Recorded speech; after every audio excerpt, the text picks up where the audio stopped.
Hi there, and welcome back to the Energy Sector Heroes podcast. My name is Michelle Fraser, and every week I will speak with incredible people who share their lessons, experiences, and stories from their time spent in the energy sector. Hi there, and welcome back again to this week's episode. If you're new to the show, then please take a second to subscribe and even consider sharing the show with just one other person. This week I am joined by Bob Keiller. Bob currently runs his own business advisory company called AB15, which it's quite an amazing name actually, as well as holding a few chair positions such as Aberdeen Chamber of Commerce, and of course one close to my heart, our Union Street. Bob, would you like to introduce yourself, please? Thank you. Yeah, happy to do so, Michelle. Yeah, as you said, I'm Bob Keiller. I've been involved in the energy industry for a number of years, but then more latterly I've taken on a number of different roles. I have had about 10 different chair roles over the years, from Scottish Enterprise to Entrepreneurial Scotland to all sorts of the Oil and Gas UK. And at the moment, as you say, I currently chair the Chamber of Commerce and I chair our Union Street. Yeah, so how did you get started off in the energy sector? Well, I kind of started off, initially I wanted to be an artist. I wanted to paint back in when I was a kind of teenager. I wanted to kind of be a graphic artist and paint album covers for heavy metal bands and things like that. But decided that actually having a career to fall back on, if you will, was probably a safer thing. So I went and did engineering at university and got my degree in engineering, and it was electronic engineering. So I spent 9 months in my last 2 years at university working for Hewlett Packard company down in Edinburgh. And that's when I realized that although I could do the engineering, I didn't really find it incredibly exciting. And a couple of my colleagues at university had applied at the time to go and join BP in the oil and gas industry. And I thought, well, that's definitely different. So I did the same. I applied for a graduate position in BP and joined them in September 1986. And that was my introduction into the oil and gas industry. And I started off working for BP and then worked for various other companies, big and small. I worked offshore and onshore and in various different positions over the years, and ultimately took me to where I am today. Okay, so you're no longer in the oil industry. So why did you leave? What was your reason?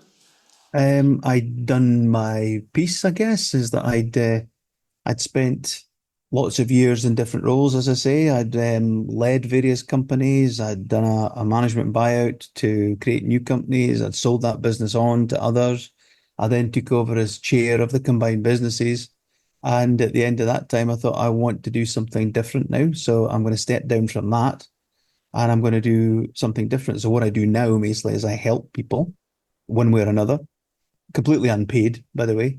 But we help charities, we help social enterprises, we help small entrepreneurial companies to grow. And we provide all that service free of charge. And some of the bigger companies we work with, we charge them so that we can use that to cover overhead costs, but we don't pay ourselves anything for that. And in doing this, we're kind of putting something back and helping others on the journey, in the understanding that when they're able, they can help others as well. Okay, that's quite interesting. So it's almost like a pay forward type of system. Yeah, exactly that. Exactly that. It's it. We're myself and my partner Derek are both in a fortunate position that we've still got bags of energy, and we've got the time available to be able to do this in the service of others. So we've worked with lots of charities and social enterprise over the years. So we work with Chaz, we work with Alzheimer's Scotland, we work with Aberlour Children's Trust, we've worked with lots of local charity here in Aberdeen. So we work with Charlie House, we work with various others, and all of that is fantastic because often these organisations they struggle to get external advice and support, and if we can go in and help them on their journey, then that makes life a little easier for them and the people that they provide benefits for. Okay, that sounds amazing though. So your work at Aberdeen Chamber of Commerce, Mhm. does that tie in with the work that you're doing for your own company? Well, there's no relationship between the two. I mean, I'm the chair at the chamber rather than the CEO. Okay. So I'm there to provide kind of oversight and guidance and risk management, not to do the day-to-day stuff.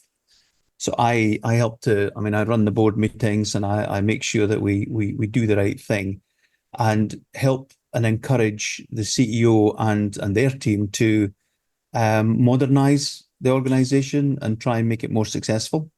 And that success is measured in things like number of members and the ability to generate a modest surplus cash balance at the end of the year, and to put on events that people enjoy, to put on training that people find useful, and to be able to lobby the politicians for the things that matter to the companies in the northeast of Scotland. Okay. So what are the key things that are interesting for the companies in Aberdeen area? I mean, obviously, the policies around things like the energy industry is important. And depending on which political party is dominant at the time, they may have policies that the member companies would like to protest about or like to support or whatever. There's policies around things like the way our food and agriculture sector is treated. There's policies around investment allowances and tax allowances and various things at various points in time, depending on the budget that's ahead of us, that the members of the chamber will want the chamber people to lobby on their behalf to say, can we influence these policies in a way that is conducive to doing healthy business in Aberdeen and Aberdeenshire? Okay, I didn't know that the Chamber of Commerce did all that though. Yeah, there's a lot of time is taken up. So for instance, if you look at things like the recent decision that GB Energy is going to be located in Aberdeen. So the chamber got 900 business leaders over the region to put their names to proposals to go and send that to various politicians.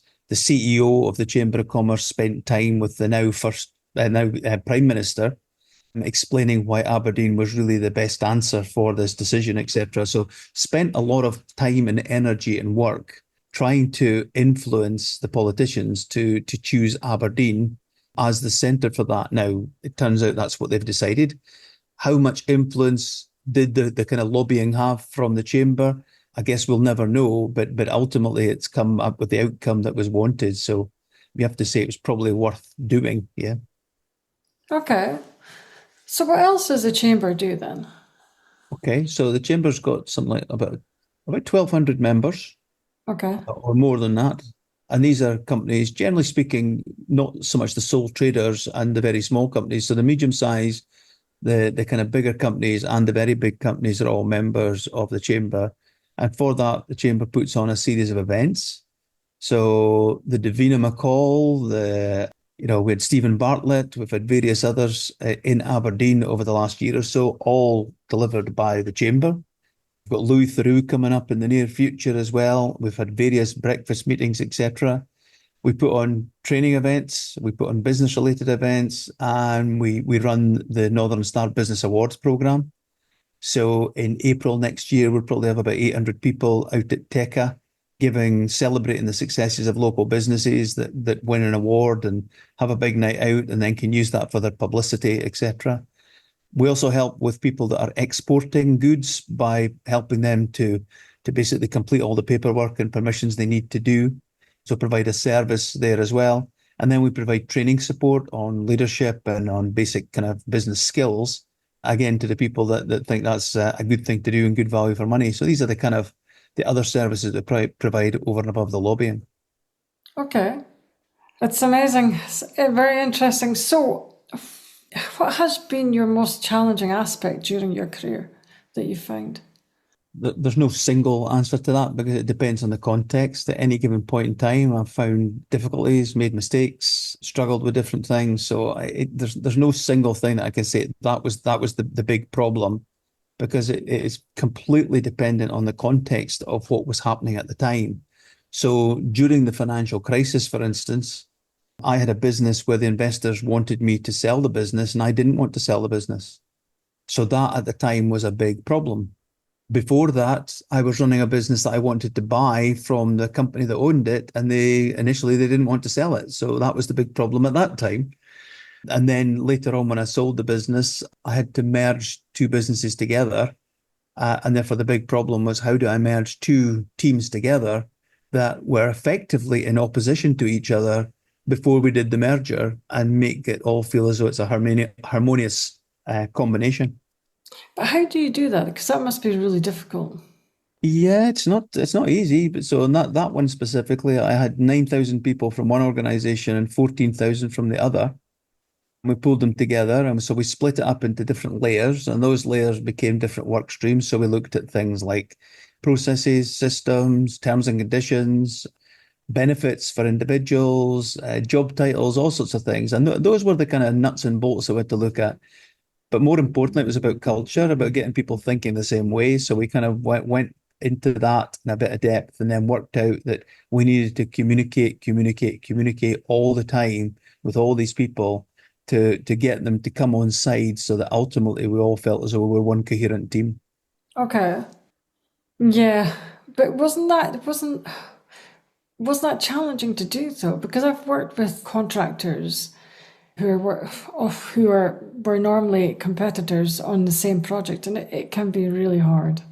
Yeah, no, it was very challenging, very challenging. So it probably took the thick end of about 2 years to do completely.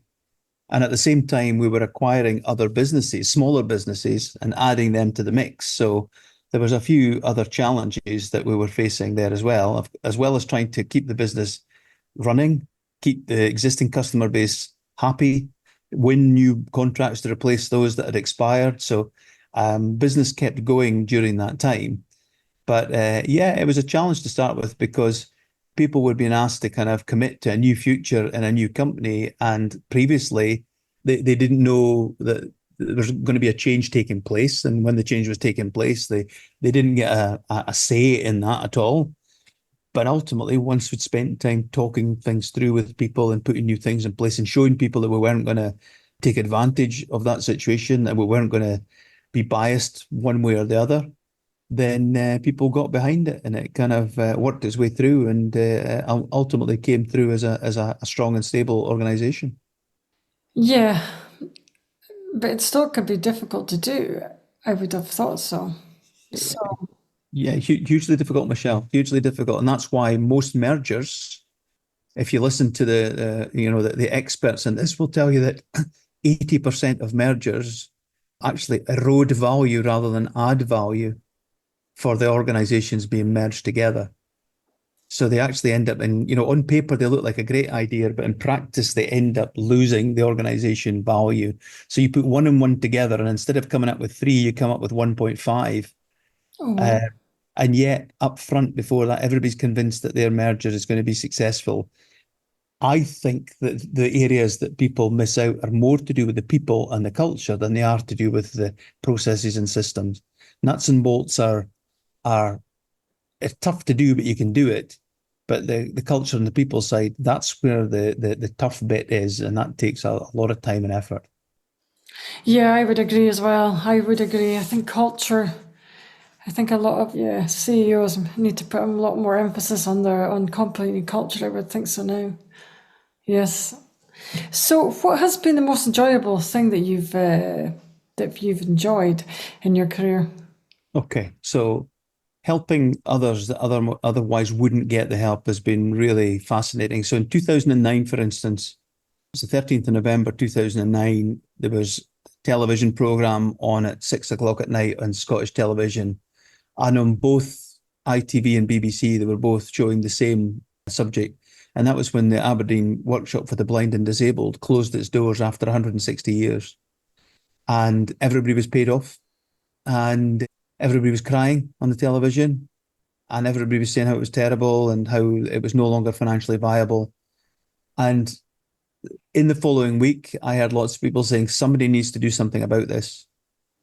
And lots of people were saying it, but nobody was being very specific about what that something might be. And on the following Friday, I went in and spoke to my colleague Duncan Skinner. I said, Duncan, should we try and just find out whether or not there's anything we might be able to do? Now, remember, the Workshop the Blind and Disabled basically made beds and mattresses, not an area that we knew anything about at all. And also, in fact, all of the staff were either physically disabled or had learning difficulties. And there was Mhm. over 50 members of staff. And again, our experience in working with large groups of people with disadvantages like that was pretty much zero. So we went to the accountants who were doing the kind of liquidation of the business and said, look, is there anybody here that's putting a recovery plan together? And they said, no. I said, do you mind if we have a look at the financial books for the business? And they said, yeah, be our guest. So Duncan and I looked at it, and then we thought, actually, if this business was run slightly differently, if there was a greater emphasis on sales, if there was a greater emphasis on engagement with the staff, if productivity was better, then potentially this business could be viable. Maybe, just maybe. But we thought before we go much further on this, we need to interview the staff that have been paid off to understand, do they want their jobs back? There's no point in putting them back and they say, well, actually, we're quite happy retiring or stepping down at this point. So we interviewed all the staff individually, and universally they're saying they would really, really want the jobs back, whatever we could do. So we put together a group of people that had different interests. So people from the hotel industry, from the offshore facilities management industry. We got people in from different areas on how we could potentially change the business if we got it back open again. We got a lot of support, faced some obstacles. A lot of people said there's a waste of time, you can't do it. At the same time, Blindcraft in Edinburgh, as it was called, shut its doors and it never reopened. But in April the following year, we managed to get Glencraft in Aberdeen open again. We got everybody their jobs back on the same pay that they left. So it wasn't about cutting their wages or anything. And it's still open to this day. It still sells mattresses, that was in 2009. So that was something that was really quite satisfying. And actually, been into Glencraft a couple of times over the years since then, and the team there always come out from their factory and say hello if we go in, because Helen on reception immediately hears my voice and said, oh, right, I need to go and get the guys. And they all come back through and they all come and say hello, etc. And it was, so that was really interesting. Let me give you one other example. So we were working in a place called Sanggu near Chittagong in Bangladesh. And we asked our team there, what could we do to make a contribution to the local village in any way? And they came up with an idea, which I thought was superb. They said, look, there's a lot of children in Bangladesh that never get a chance to go to school. And the reason they do that happens is because there's an entrance exam, and the entrance exam expects the children to be able to read and write and count a little bit. And now if you're an orphan, or if your parents can't read or write, the chances of you getting into school are pretty much zero. And what happens instead is the children who are, 6 years old, instead of going to school, they go and work on the ship breakup yards along the beach. So rich countries like ours send ships once they're no longer needed. They run them up onto the beach, and then they're basically dismantled by hand using child labour for the cost of about 20 pence a day. Oh, wow. So we said we can set up a non-formal education program to give the kids the education to get them into school. So we hired 15 teenage girls, it was at the time. We said, will you act as teachers? And we got 15, I'd call them school classrooms, but they weren't. They were just huts, really. They were huts. And every day we got about 20 kids in each of the classrooms. We took over holdalls full of chalk and pens and paper and colouring books. And we got these makeshift schools up and running. And we began to, and we made it so that the kids got a meal as well. So they got one meal during the middle of the day because a lot of them were undernourished. And to go across and see these kids, they'd learned how to sing some songs in phonetic English. Really funny because they got the words all wrong, but they were just beautiful, all singing these songs. And when these kids then went to do the test to get into school, they all got into school. So over the matter of 2 or 3 years, we got 3,000 kids who previously had no prospect of getting educated into the school system in Bangladesh. And that was probably one of the biggest achievements we had in business at all, was the fact that we were able to provide such a clear benefit to the families, because obviously the way out of poverty fundamentally is about education. And if you're stuck in that rut, you're never going to get... Now, a little twist on that is we actually paid the parents 20 pence a day for each child to take them into education because that's how much they would have been earning at the shipbreakers yard. So we replaced their wages so there was no economic detriment to get the kids in there. So there's a couple of examples of things that, in that business career actually had a big impact on different communities in different ways. That's amazing. That is amazing. I didn't know that you had to sit an exam before you got to school, and I didn't even know that. That is quite surprising. So you mentioned before about GB Energy. Do you think that it's going to make a lot of difference coming to Aberdeen for just for the industry and just for the local people as well? I don't know is the honest answer, Michelle. I don't know because I don't know exactly what it's going to do and what function it's going to serve, how big it is, how many projects it's going to do. I think it's a good thing that if it's going to exist, it exists in Aberdeen. But I think only time will tell as to what impact it will have. And I've not got a crystal ball, so I really don't know whether or not it's going to be a really positive influence or whether it's just going to be something that we can look back at and say, well, it wasn't as significant as a thing as we hoped it might be. Time will tell, really. Time will tell. Okay, excellent. So you're also involved in our Union Street, which is quite close to my heart as well because I'm from Aberdeen. What is involved in that? Okay, so our Union Street really started off because of a feeling that there was no clear and simple way forward to try and re-energize the street and try and recreate pride in the street. There were lots of groups interested in it, but nobody was kind of setting out a clear set of kind of, well, let's take these simple steps and let's do them well. So in March, a couple of years ago, myself and my colleague Derek again said, look, why don't we give this a go? And at the time, everybody said, you're bonkers. And now they keep saying we're bonkers because they say, well, it's a waste of time and you shouldn't be doing this and it's the council's job and blah, blah, blah. So what we did is we went out and asked people, what would you do? What would you do? And we said, there's a couple of things we can't do. We can't do time travel. So we can't go back in time and make it like it was when you remember as a child. So, we can't do that. We can't change people's buying habits because we've all got far too used to be able to buy stuff online. Nobody's going to go back to saying, well, that's it. I'm no longer shopping at Amazon. I'm going to buy everything in person. It's just unrealistic to think that people would give up that convenience and that cost advantage without good reason.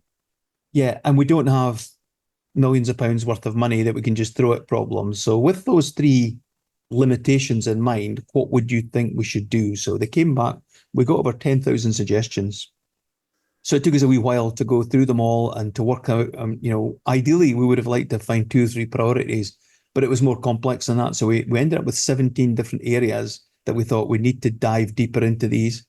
We put teams of volunteers together to look at each of those areas and we dived into them and we kind of tried to find out exactly what we could do. The bottom line was we managed to boil it down to 4 or 5 key areas that we need to start with. Now, ideally, you'd like to solve all the problems simultaneously, but we don't have the capacity for that. So we're thinking, let's start on the important things. So one of the first things is there are too many empty shops on Union Street. So what can we do about that? So we've been working on that area.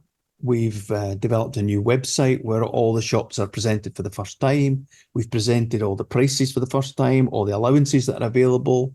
We've convinced some of the landlords to provide better terms and conditions. We've worked with the council to provide grant schemes, and we've managed to persuade over 20 local businesses to provide free business support for new tenants coming into Union Street, which is absolutely unique. It doesn't happen anywhere else. And then we've publicised that and we've provided a place where people can come and get advice on potential property moves into Union Street. Sometimes we're actually advising them not to come into Union Street because we think it's wrong for their business and we don't want them doing things that ultimately is going to end up failing. But a lot of the times we're able to guide them in the right direction and show them the options that are available and help them with the state of the property, the cost of the property, what deals might be available, how they should perhaps negotiate for these kind of things. And as a consequence of that, we've probably halved the number of empty properties that are available on Union Street. So we're going in the right direction. We've made significant progress. We're seeing what used to be retail shops and betting shops and that being replaced by more food and beverage than before. But again, that's a kind of, I guess, the change in the economy is that people are buying less in person, but they're quite happy to have more restaurants and more coffee shops and things like that. So we're seeing a shift in balance, slightly less retail, slightly more food and beverage. Yeah. So that's one area, the empty shops. The other thing is about the state of the street. There's lots of people saying, oh, it's dreadful. It's dreadful. There's chewing gum everywhere. There's litter everywhere. There's weeds growing out of this place, the other. So I think we've had some like 26 projects on the street where we get teams of volunteers together and we go out and we dig out the weeds. We dig out the cigarette butts from between the slabs. We paint the flaking paintwork. We paint the pillar boxes. We paint the lampposts. We paint everything but the bus shelters. And we've been working with the council so that they come along with their power washers before we get to work and spray all the chewing gum off the pavements. And then we've been taking the empty shops and, sanding them down, painting them, cleaning the windows, putting up new signs above them so that they look like shops rather than look like abandoned buildings, and taking down the big to-let boards that just emphasize their emptiness and putting something more discreet in the doorways.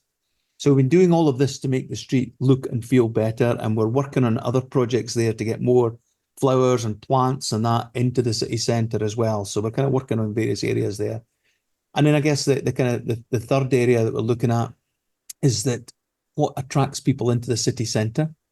And of course, we've got theatres, we've got cinema, we've got music halls, we've got restaurants, all of that's fine. We've got shops, but our shops are nothing special compared with Glasgow, for instance. But Aberdeen has got a huge asset in the fact that we've got lots of culture and history that isn't being displayed or shown to people anywhere.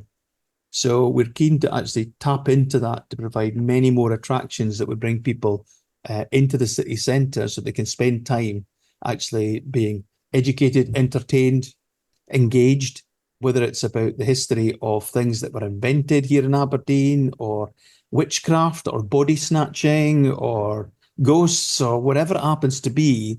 If we've got stories to tell that will bring people into the city centre, then that in itself will be a great thing that can grow into things like street theatre and performance and gamification and augmented reality and all sorts of different things that potentially could change the way people view the centre of the town. Okay.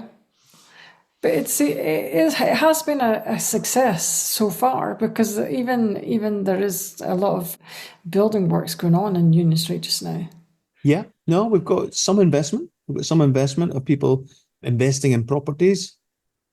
Again, there's lots of little things happening. So the clock outside Bruce Miller's, for instance, with the little soldiers going around, it was working, but it wasn't working very well. So we've been working with not the owner of the building, but the owner of Bruce Miller's shop before they sold.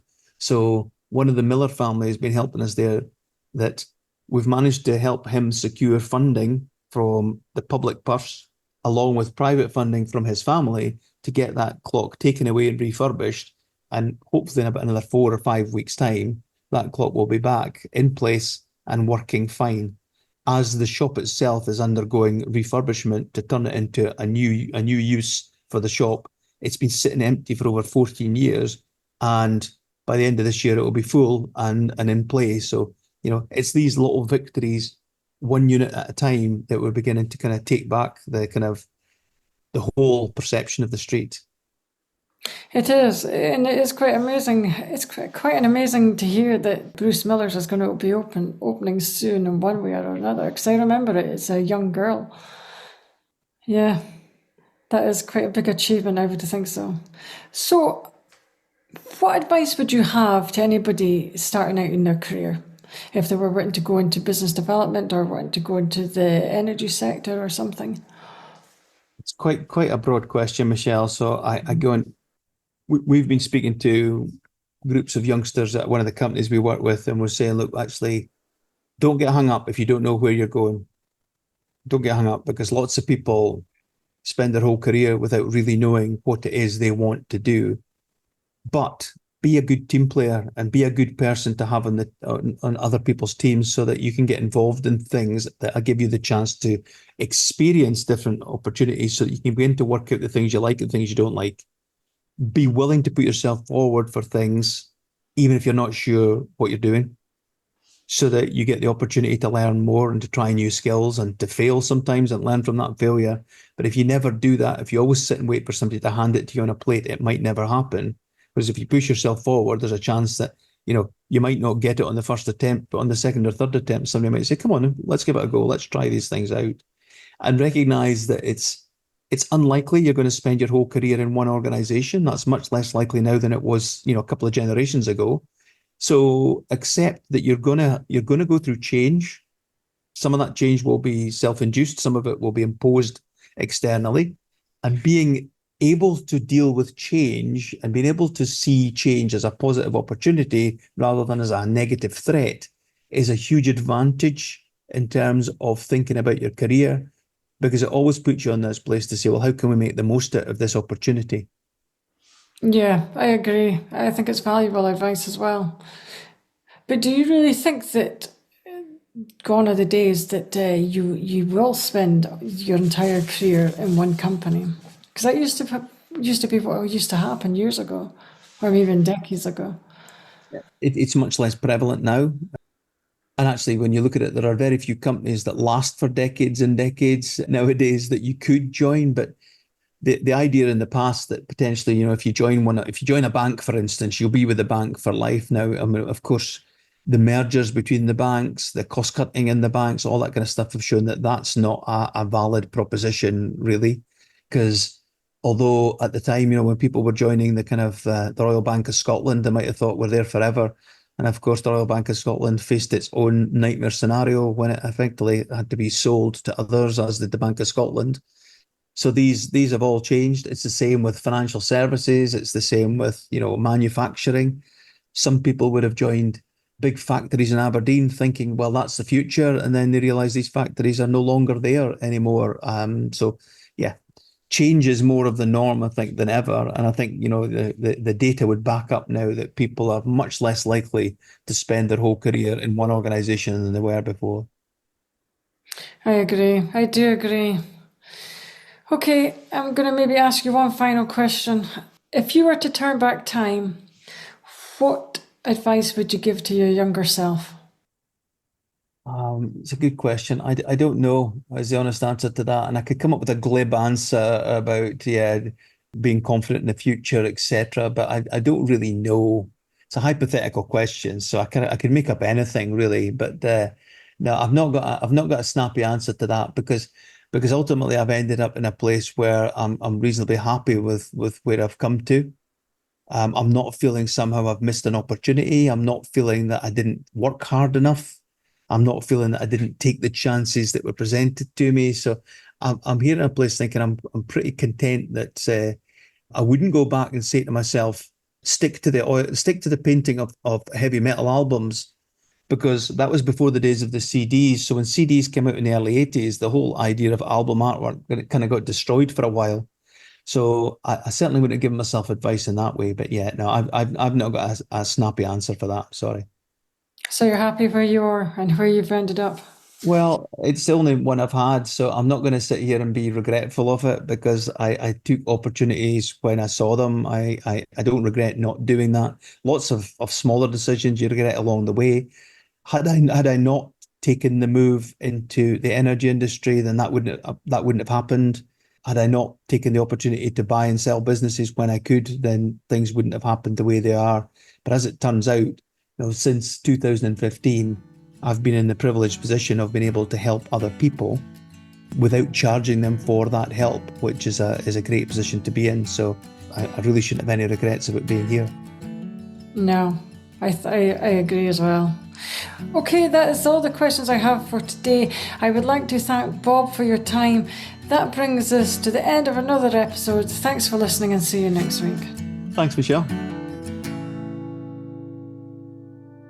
That brings us to the end of another episode. Thanks for listening. If you enjoyed the show, I'd like to gently encourage you to leave a 5-star rating wherever you listen to podcasts. and share the show with another person. You can also follow me on LinkedIn or via my website, www.michellefraserconsultancy.com. Thanks again for listening and see you next week.